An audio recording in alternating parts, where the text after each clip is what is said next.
everyone, welcome back to another episode of Geeking Around. I'm Lewis Michael. Make sure you like and subscribe.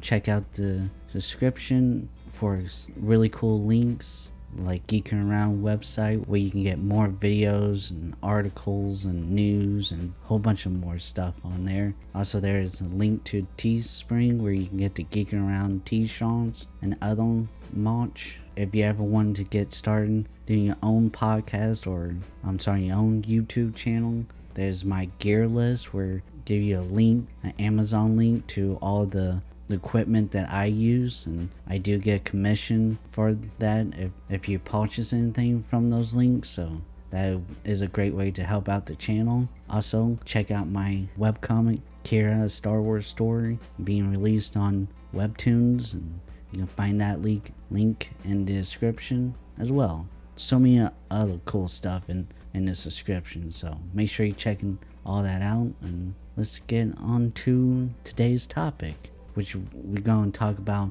Joss Whedon, who had an interview a few weeks ago now recording this, and I just want to go over it because it was kind of weird what made him think that him criticizing the cast and stuff would help his case, and whatever.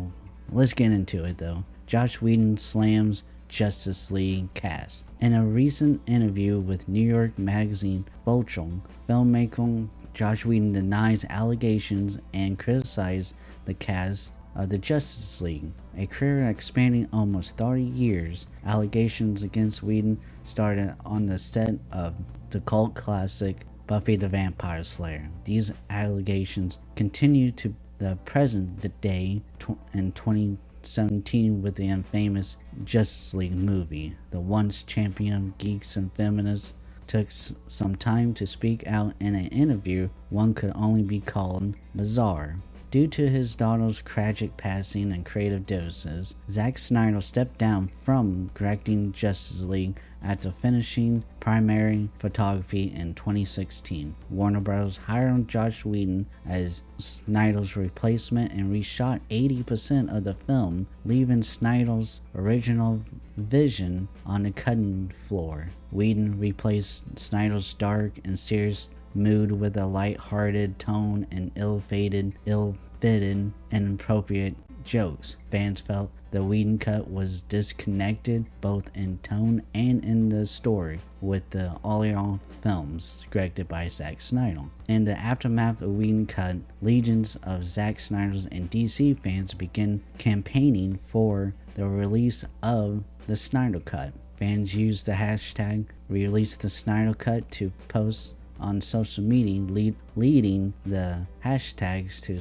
trend several times over the years. Fans even emailed Warner Bros. Management requesting that the Snyder's initial cut of the film to be released. Many of the executives, as well as film critics, lied to the fans about the Snyder Cut existence. Zack Snyder officially announced the release date for Zack Snyder's Justice League on May 28, 2020, via social media. Nearly 5 years after the film's release, Joss Whedon discusses the difficult production of Justice League. During reshoots, the filmmaker, who has been accused by many stars of harassment and toxic misconduct on set, blasted the film star's annual behavior, claiming he had never worked with a ruder group of people, and dismissing Gal Gadot's claim that he threatened to destroy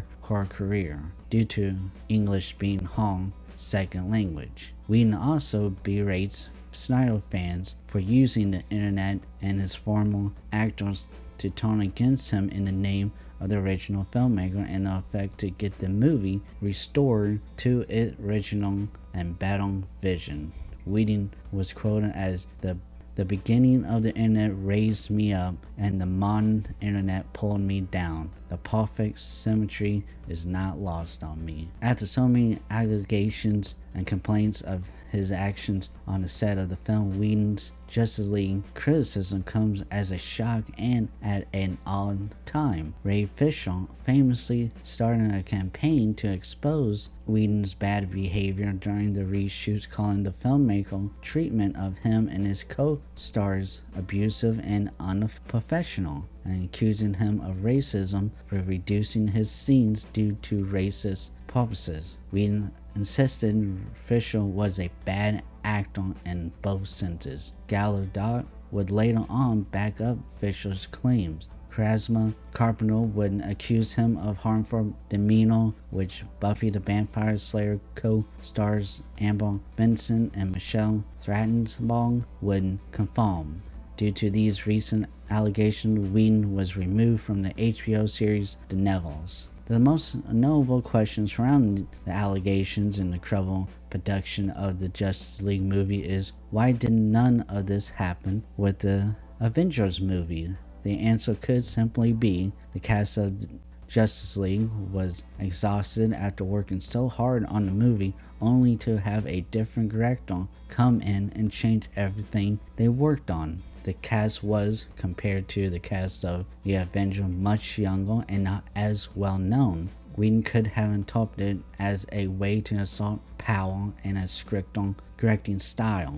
Joss Whedon responded to Ray Fisher's sharing notes with the director, saying, "It feels like I'm taking notes right now, and I don't like taking notes from anyone, not even Robert Downey Jr. I've seen in countless behind-the-scenes footage, RDJ did indeed change and improvise many scenes in both Avengers movies, with Whedon cut directly criticizing people who speak against him, even those who have tried to offend him in the past. It becomes unlikely that he will receive much support." So, hashtag restore the Snyderverse. If you want to read more in the article that I wrote that you can find on the Geeking Around website, and it's from Vulture, and it's a very long interview, and it goes over the Buffy the Vampire Slayer stuff. I kind of wanted to focus more on the Justice League than all the other stuff that Whedon has done, since we always talk about the Justice League and DC Comics and Marvel Comics and stuff. And it's just so weird because you would think they did this interview to try for him to come up with, an excuse to why he did all this stuff. And, and as I said in one of the last paragraphs, that I think I think more likely it's just his different way of correcting, and these guys just already did the work, already knew that the work they did with Zack Snyder was great, and they kind of had the exact same problem on the set of Batman vs Superman, with Warner Brothers executives wanting to change so many things, and that's why we end up getting the ultimate cut.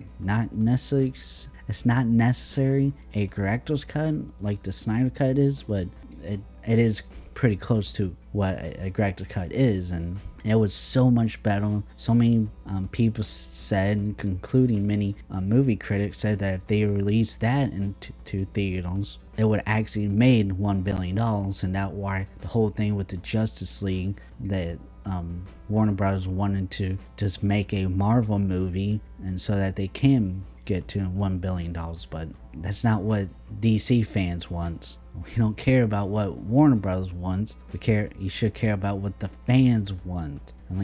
But whatever, we already made a video about that several times. Yeah, I just find it weird how he responded to so many of these allegations and stuff with not really coming up with a good explanation. We heard a long time ago about how he called the cast a brutal group, that he never worked with a brutal group of people before. Again, it goes back down to, I think, them just not wanting to have to redo all these scenes all over again. 80% of the movie was changed, and now they have to redo it with a whole different director, a whole different vision, a whole different style, and they knew that this was not how they and Zack Snyder set it up. Gal Gadot said that he threatened her threatened to destroy her career. In that interview in Vulture, there was other actresses that Whedon had worked with that said the same thing happened to them. His response to that is that, oh, she misunderstood. English isn't her false language. And Gal Gadot has since said that, no, I understand perfectly. His whole thing calling Ray Fisher a bad actor in both senses, that really was taking shots at Ray Fisher throughout the whole interview and stuff. And like, I do feel like Ray Fisher probably over-exaggerated some things, and he kind of went a little bit too zealous, I would say. But still, he's not the only one that said that he was created bad, and a lot of other people from the cast came to his support multiple times. You know, it wasn't just Gal Gadot, but Jason Momoa and many others did. And also you got like Ben Affleck that said that was his worst experience ever recently, and now he doesn't even want to do superhero movies anymore because of the bad experience he had on there. So I mean Ben Affleck been working just as long as Joss Whedon has in the film industry. You would think that if, you know, just one little bad experience wouldn't cause him to want to not do superheroes movies ever again. It has to be a lot more to it. And then Joss Whedon going on to berate the Snyder fans once again, calling all Zack Snyder fans toxic. And I'm surprised he didn't say Star Wars fans was toxic too. That's kind of everyone's go-to scapegoat. It's like, oh, they just toxic fans, saying that turn his old actors against him and turn the internet against him. And I'm like, yeah, he was one of those type of people that was working on a lot of web shows and was the forerunner a lot of that kind of stuff, and all his other TV series was pretty much like a prototype to what would become a lot of what web shows are and stuff. And so like, yeah, he was like a champion of the internet, and he was the king of the geeks and stuff. But times have changed, and I mean, like I said, the guy been working in the film industry for 30 years. The whole Harvey Weinstein kind of, you know, style is gone, and has been gone for the last 5 years, ever since the Me Too thing started happening. And yet he thinks that because he was the director of the Avengers that he could get away with it. And speaking about Avengers, the question that a lot of people are asking, and myself included, why none of this behavior happened on the set of the Avenger movies. I think one is that this one is because Joss Whedon was the one in charge. It wasn't, you know, someone else, a different director was in it, then he came in and changed everything. No, he was the main guy, the main director from start to finish. Kind of like how I was saying, James Gunn, the Suicide Squad is going to be 1,000 times better than what the Suicide Squad from 2016, because James Gunn was given the creative freedom to do his vision and finish it, unlike David Aaron did. So it was going to be better one way or another, simply because of that fact. And I think that's what is really going on, is that he was allowed to, you know,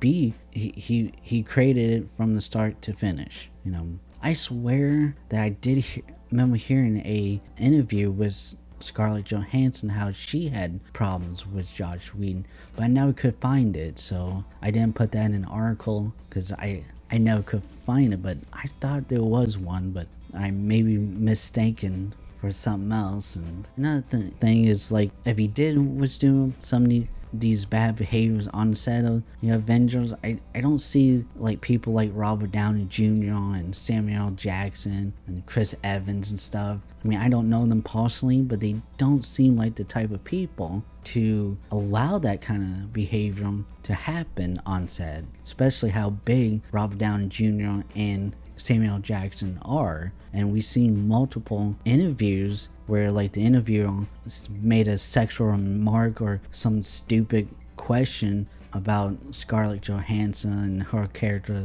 as Black Widow or any of the other female cast members, and we've seen Robert Downey Jr., Samuel Jackson, Chris Evans, Jeremy Renner all standing up for them when, the interviewers ask these questions and stuff. So I just don't see them allowing that kind of behavior on the set. And then comes to the next thing, where Disney does have enough money to keep people quiet if that bad behavior did happen. But then again, going back to what I was saying, that Warner Brothers giving Joss Whedon the key to do whatever he wants to, to change anything he wants or do what he wants with Justice League. And I don't think Disney really did that.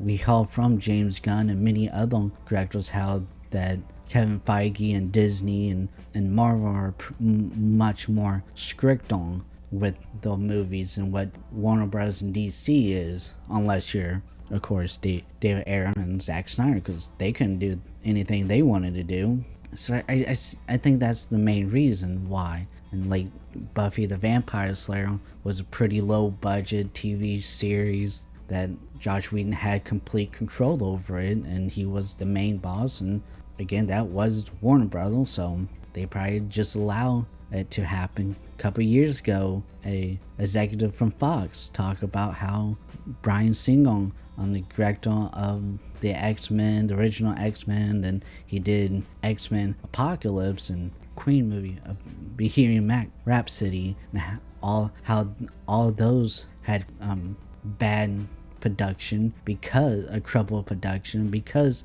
of Bryan Singer's behavior on that. And they say they looked away because he was making them money. I think that's what's going on here, is that they're like, oh well, he's making us money, so we look the other way. And Ray Fisher said something about that. I mean, I don't like hating on the guy Joss Whedon, because I enjoy many of his stuff, and I still watch many of his stuff to this day. It's just that he needs to be accountable and not just say, well, I was raised as a feminist, so I owed it to all these females to do that to them, to sleep with them, all of them, and try and take advantage of all of them. Like, he did say that in the article, in the interview. So, like I say, you guys really gotta check it out. He did nothing but hurt himself, made himself look even worse. And I did felt like the interviewer also was not a Zack Snyder fan, because he did kind of go out and say like, oh well, Zack Snyder been accused of being racist because of the 300. That was from the comic book. That was meant to be fake. It was never meant to be a actual historic, representative of what happened with the Trojans and Napoleons and stuff. It was all fake. It just seemed like the interviewer was trying to paint it like that Joss Whedon was just a regular guy who just had a bad day. Like, no, well, the bad day been happening for 30 years. I mean, we get into Harvey Weinstein territory, not just, Christian Bale yelling at the cinematographer on the, I can't remember what movie now, Terminator, Rise of the Machine, I think it was. I can't quite remember. It was the Terminator, which I can't remember which one it was, but he was just having a bad day that day. But we never really heard anything more of that type of behavior from Christian Bale. So, I mean, this type of behavior from Joss Whedon, we've been hearing a little bit here and there for the last 30 years. So, I think that's all we got today. Like I said, you can find a link to the article in the article that I wrote, and you can find that on the Geeking Around Network website, which is in the description. I'll put the link to the Vulture article in the video descriptions as well. But I do recommend going to the Geeking Around website to check out the article I wrote, and all the other reviews and news and videos that I created is on there as well. So, yeah, that's all the time we have.